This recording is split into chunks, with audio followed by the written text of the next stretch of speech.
Cerkak keciduk déning Bening Kristalika DN. Kok kesusu mulih wi? Pitakone Adi nalika jam pelajaran wis rampung. Dewi noleh sinambi tetep nata buku ana tas. Iya, aku langsung mulih wae Di. Sesuk ana ulangan basa Jawa, wangsulane Dewi. Minggu kepungkur awakmu wis ora melu dolan bareng. Terus ora tau join ana chat grup. Mongso saiki awakmu ora melu maneh? Adi takon karo mecucu. Aku isra bisa Di. Ibuku lagi gerah. Aku kudu mbagi wektu kanggo sinau lan nandangi gawean ngomah. Wangsulane Dewi sedih. Wis 4 dina iki ibune ora bisa tumandang gawe amarga ditabrak montor nalika kondur saka pasar Gathak. Mula Dewi lan adine padha nandangi gawean ngomah bebarengan. Ora seru wi? Adi wangsulan karo lunga ngeblas. Dewi ming bisa nyawang kancane kuwi. Adi banjur marani kancane liyane lan bebarengan lunga karo geguyon. Sajane Dewi ya kepengin kaya mengkono, ananging dheweke rumangsa duwe tanggung jawab marang ibu lan bapake. Mula Dewi banjur menyat lan mlaku mulih. Sajroning mlaku, HP-ne Dewi keder-keder ora leren. Nalika ditiliki jebul ana notif chat saka grup kanca-kanca sing padha arep dolan bareng karo Adi. Sajake kanca-kancane mengko bakal gayeng anggone dolan bareng. Nalika tekan kidul lapangan, Dewi alon-alon anggone mlaku. Dheweke kaget lan ora percaya amarga weruh Adi lan kanca-kanca lanang padha ngrokok. Dene kanca-kancane wadon padha mangan cilok karo ngombe es teh. Saka kadohan Adi noleh sedhela marang Dewi nanging banjur mlengos. Adi uga katon seneng geguyon karo kanca-kancane. Dewi blas ora nyangka menawa kancane sing diarani murid pinter ing kelas kuwi jebul sesrawungane ora bener. Jujur wae, satemene Dewi ora nemu bab sing becik saka sesrawungane karo grup anyar sing lagi 3 minggu dieloni kuwi.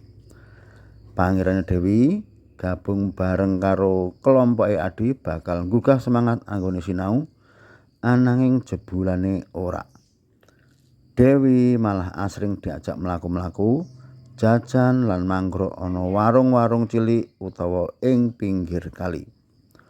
Chat grup ora ana ngrembug bab pelajaran, malah ngrembug bang ora wigati. Kepara malah omongane padha saru ora sopan. Mbak, kok ora dolan-dolan karo Mas Adi lan kanca-kanca? Pitakone Tono nalika weruh Mbak Yuni wis tekan ngomah. Menawa aku dolan, banjur sapa sing arep mangsak? Sesuk Mbak Dewi ana ulangan basa Jawa, dadi kudu sinau. Wangsulane Dewi. Iya Mbak, aku ya wis nyapu, ngepel lan godhog banyu kanggo ibu siram. Mbak Dewi leren-leren dhisik ya, maem kono. Kandhane Tono. Wah, jan bagus tenan adikku iki. Iyalah Mbak, Tono gitu lho. Tono wangsulan karo cengengesan marai Mbak Yune mesem. Menawa ora ana Tono, sapa maneh sing arep ngrewangi Dewi? Dewi mlebu karo nyiwel pipine Tono. Tono sing lagi kelas 7 SMP kuwi pancen sregep tenan. Bapak lan ibune pancen temen anggone nggulawentah Dewi lan Tono.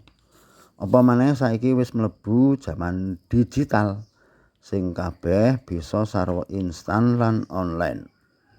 Wong tuane tansah weling supaya Dewi lan Tono anggone nganggo piranti digital kuwi lan sesrawungan ana ing jagadmaya kudu wicaksana.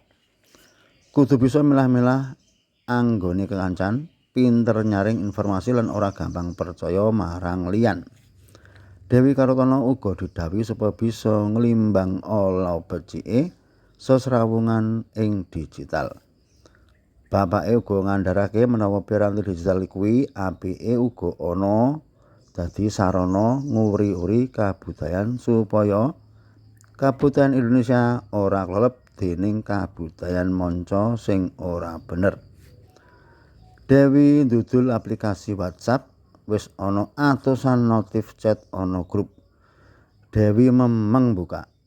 HP banjur dideleh ana meja pasinaone lan dheweke menyat ing pawon arep mangsak. Bapakne sedhela maneh uga bakal kondur saka anggone nyambut gawe.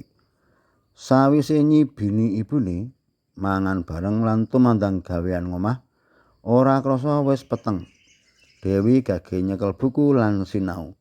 HP-ne di silent supaya ora keganggu anggone sinau. Mbak, deloken iki lho ana sing ngirimi video ning grup kelasku. Dumadakan Tono bengok-bengok mlebu karo nggawa HP. HP gage diduduhake Dewi karo ndudul video ana layar. Dewi nyawang layar HP tanpa kedep. Pranyata video kuwi mau video rahasia pelajar. Dewi dadi kaget amarga Adi lan kanca-kancane sing dolan bebarengan mau padha keciduk. Apese maneh, Adi lan kanca-kanca lagi padha ngombe miras. Adi lan kanca-kanca banjur padha diunggahake ana mobil patroli polisi. Dewi wis ora bisa mbayangake maneh mau menawa gelem diajak dolan bareng.